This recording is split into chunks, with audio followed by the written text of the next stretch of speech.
Bond is sent on a mission to get after Soviet general who is stealing jewelry and items from the Kremlin art repository led by Octopussy.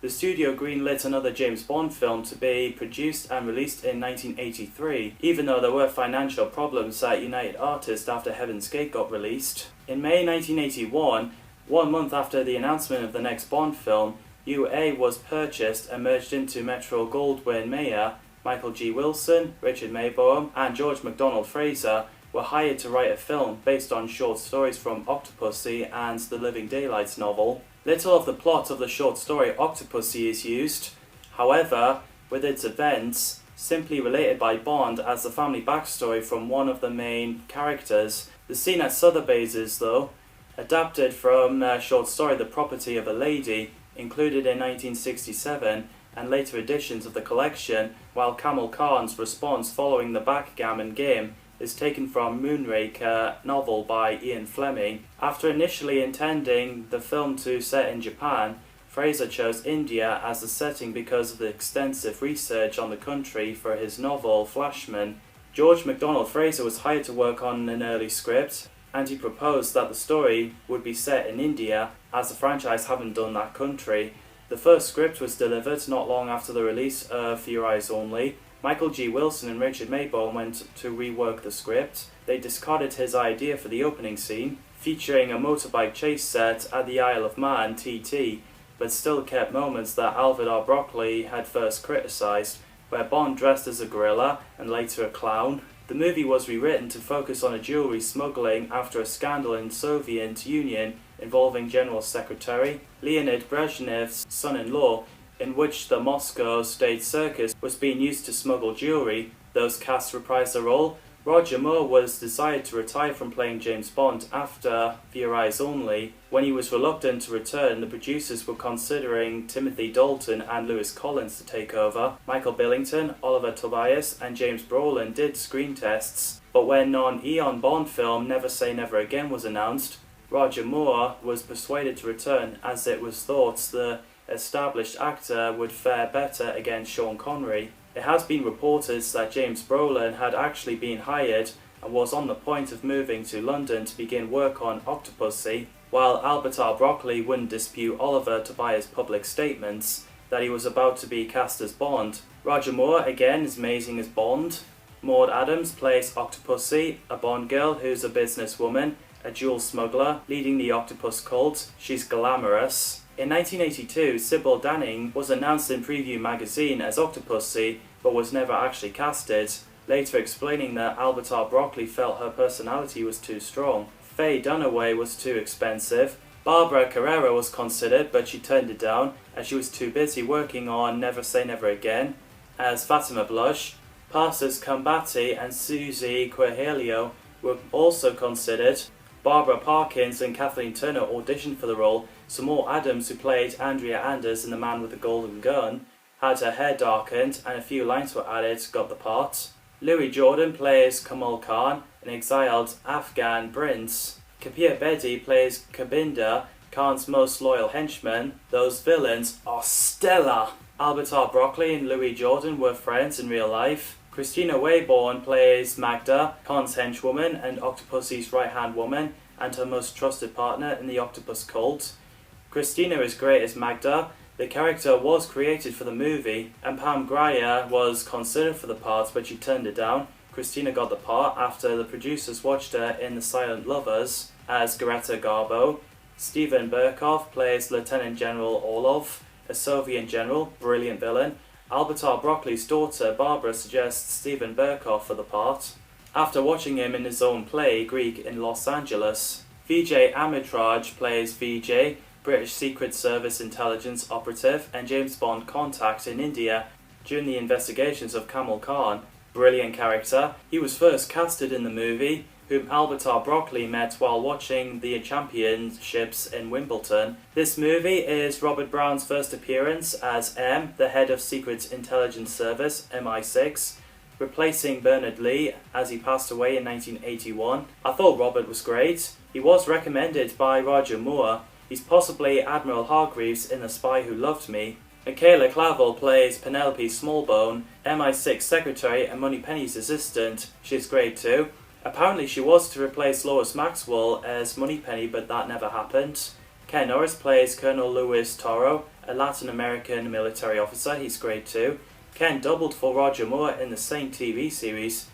Plus, Ken subsequently brought out retirement by the filmmakers to play South American officer, who Moore's Bond impersonates. David Mayer and Anthony Mayer plays Mishka and Grishka, the assassins. Albert Moses plays Sadruddin, head of Station I of the MI6. Paul Hardwick plays Leonid Ichnev Brezhnev, a Soviet politician who led the Soviet Union. Douglas Wilmer plays Jim Fanning, British art expert hired by MI6. Anthony Bradford, who plays an unnamed 009 intelligence operative of the 00 section who was killed by throwing knife. William Derrick plays Yo-Yo Killer, who works for Mufti. Tina Hudson plays Bianca, intelligence operative hired by MI6. Bruce Bowe plays Lieutenant General Peterson in the US Air Force. Stuart Sanders plays Major Clive, a retired British Army officer. Dermot Crowley plays Senior Lieutenant, Camp Soviet atomic munitions expert and associate of the rogue Soviet General Orlov. Peter Porteous plays Lenkin, Russian jewelry expert and forger hired by Orlov. There's great casting in the movie.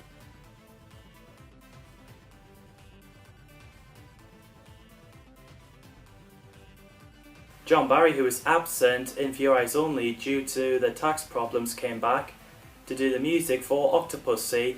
Tim Rice wrote All Time High and sung by Rita Coolidge, which is a good song. We're an all-time high. We'll change all that's gone before. The filming started 10th of August 1982 in West Berlin.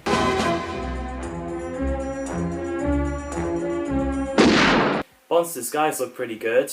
I can buy that as a different person. Continua. The plane flying towards a hangar was so intense. It was just lucky that it fly out untouched.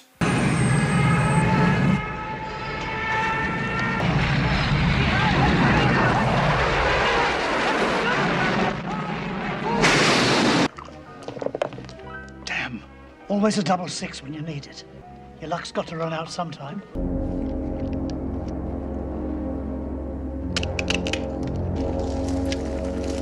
So intimidating. I love the bit where Bonder and Godinda were fighting.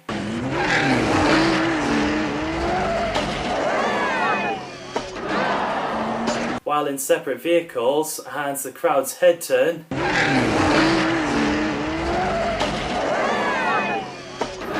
Ah! Fatality. I love Magda's exit. That was well done.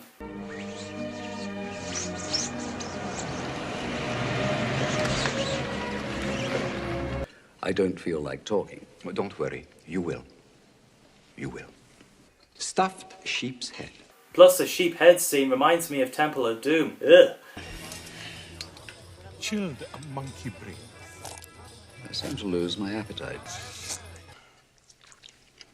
It was so funny when James Bond gives the two guys a surprise from inside the bag.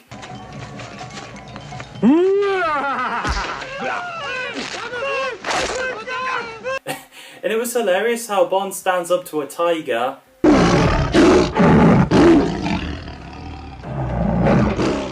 Sit. Not to mention the Tarzan swing.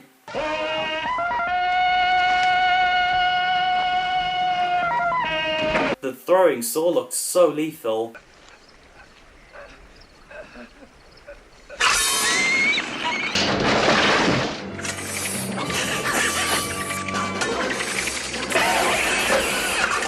It's well directed. Oh my god. I don't like this!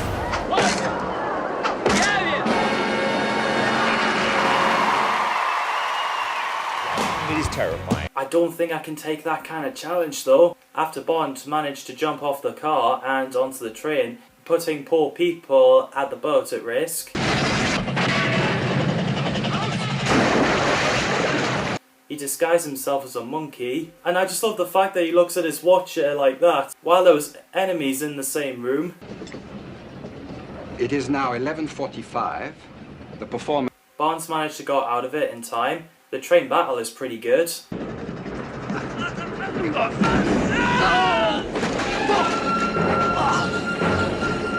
And I love the moments where Bond disarms the bomb and people are thanking him.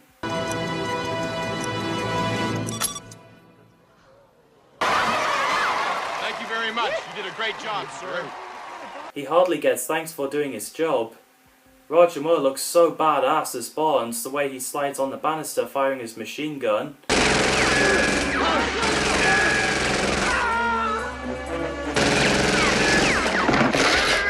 There's some cool effects where he hangs on the plane. It looks so real.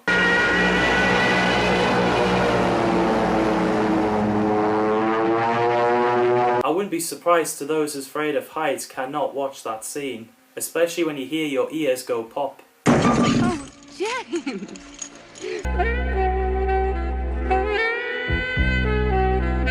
The effects is great for its time, and John Glenn does a great job with his direction, some great stuff in there. On 2nd of February 1986, Octopussy premiered in North America on the ABC Sunday Night Movie.